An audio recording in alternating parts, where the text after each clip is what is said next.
Hello, this is great. This is your history video for Friday, April 9th. We have testing next week. We'll see what work brings us then. But right now, you have one part that's page 197, that's the parts that are covered in the reading. And that is going to be reading from pages 270 to 272. So let's go ahead and get started. Okay, this starts about Africa's people here. And so it says, ancient Africa was home to many different peoples. Historians divide Africa's early peoples into groups by common language. The peoples in these language groups migrated, spread out, and eventually settled in various regions. Distinct tribes formed and many different dialects developed. Northern Africa. More than in other African regions, the people of Northern Africa were influenced by the rest of the world. The presence of gold, copper, and ivory drew traders from Europe and Asia. Some cities on Africa's northern coast, such as Carthage, were established by outside civilizations for trading. As part of the Roman Empire after the Punic Wars, the northern coast was strongly influenced by Western culture. Christianity entered northern Africa in the 1st century. Tuareg. Nomads of the Sahara lived in the north. Most of these nomads belonged to a language group called the Berber. The greatest of these nomadic people were the Tuareg. The Tuareg dressed in loose, flowing garments and rode swift camels. The men wrapped their heads with a long piece of dark blue cotton that acted as both a turban and a veil. It hid the man's face except for a narrow slit for his eyes. Sometimes it stained his skin, earning the Tuareg the name Blue People. The Tuareg were farmers, herders, and traders. They knew the best ways for caravans to cross the desert and often acted as guides. But they were also feared for their skill as warriors. Bands of Tuareg frequently attacked caravans. They even attacked towns built on the edges of the desert. The camel was valuable to the Tuareg. Camels had been introduced into northern Africa shortly after the birth of Christ. Though stubborn, the camel was a necessity because of its ability to load and work in the desert. Horses and cattle often could not survive the long distances between oases. Camels could travel much longer without water. With camels, the Tuareg could move freely across the Sahara. They also used camel hides to make tents, and they made butter and cheese from camel milk. Tuareg people still live in the countries of Algeria, Mali, Niger, Mauritania, Burkina Faso, and Libya. All right, and then on the next page here, on page 271, Central Africa. The area known as Central Africa lies south of the Sahara and on both sides of the equator. This region is sometimes referred to as Middle Africa. It is characterized by smooth plateaus which extend into rugged terrain with high peaks as well as deep gorges. The Congo River flows through Central Africa. In the Congo Basin, volcanoes form mountain ranges. Central Africa has been inhabited for a long time. There are no written records of the earliest people who lived there, but ancient stone tools and knives from the region indicate that people arrived there early in human history. In some areas in Central Africa, people used sophisticated metalworking methods soon after 1000 BC. The first known writing in Central Africa is from around 3000 BC with an alphabet of between 22 and 30 sounds.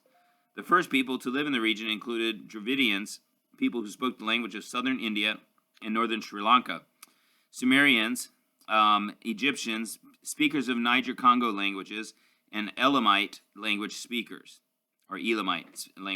Copper and salt became important to Central Africa's commerce in the 1500s. People formed small empires to protect themselves in their trade routes. The Sao were one of the earliest people groups in Central Africa, dating back to about the 6th century BC. Their civilization was located near the Chari River, in which today is part of Cameroon and Chad. Archaeologists have found evidence that the Sao were skilled in metalworking and advanced in the arts. Pygmies. One prominent feature of the Congo Basin is its tropical rainforest, the second largest in the world. Pygmies, a people of small stature, lived deep in the rainforest. Small stature, by the way, you can see they're short, is what they're saying.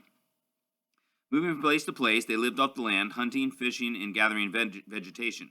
Pygmy tribes still live in Central Africa today. They are often referred to by their specific ethnic names, Mabuti and Twa. Serious abuses of the human rights of these people have plagued Central Africa into modern times. South Africa, the Bantu. Most of the rest of Africa was settled by the Bantu, who migrated from the Benue River area. They wandered east and south and settled in the Congo Basin. The Bantu prospered and their numbers grew. Eventually, the land could support no more villages. Some of the Bantu packed their belongings and moved south once more, all the way to the southern tip of Africa. Page 272. San and Khoikhoi. The Bantu were not the only ones living in southern Africa. The San and the Khoikhoi were also lived there. And when these two groups lost their land to the Bantu, they moved south and west, where they formed small family groups of hunters and gatherers. Both the San and the Khoikhoi spoke click languages. Click languages have a large number of consonants, many of which are clicking sounds produced by the tongue and the roof of the mouth. Shona. Some of the first settlers in ancient Zimbabwe were of the Shona family. They were the ancestors of modern Shona people who still live in Zimbabwe. They settled near the Zambezi River to have more room to live and to plant crops. They organized themselves into clans and built big stone houses called Zimbabwes. One city was known as Great Zimbabwe. Historians believe the city could have been home to as many as 20,000 people. All the buildings were built of stone without any mortar. Stone slabs were tightly stacked on top of one another to create a smooth surface. In some places of the ruins, the walls are more than 15 feet thick and up to 32 feet tall. In the city was a large Zimbabwe that historians believe may have been the king's palace. They called it the Great Enclosure. A huge outer wall surrounds the Great Enclosure and is over 800 feet long. The ancient Shona were farmers and raised cattle. They found gold along rivers and streams and traded it for textiles, glass beads, and porcelain. Your secret word is pygmy. They moved away during the 1400s, but the reason for their move remains a mystery. Many people believe there may have been too many people for the land to support, or the center of trade may have moved farther north. European settlers. In the middle of the 1600s, large groups of Europeans came to live in Africa. The Dutch settled on the southern tip of Africa. They set up a station to provide water and food for ships traveling to and from India. People from Great Britain came about 150 years later. Descendants of both the Dutch and the British have lived in South Africa ever since. Well, that's your reading for today. Hopefully you got the secret word. We'll see you tomorrow. Have a good day. Bye.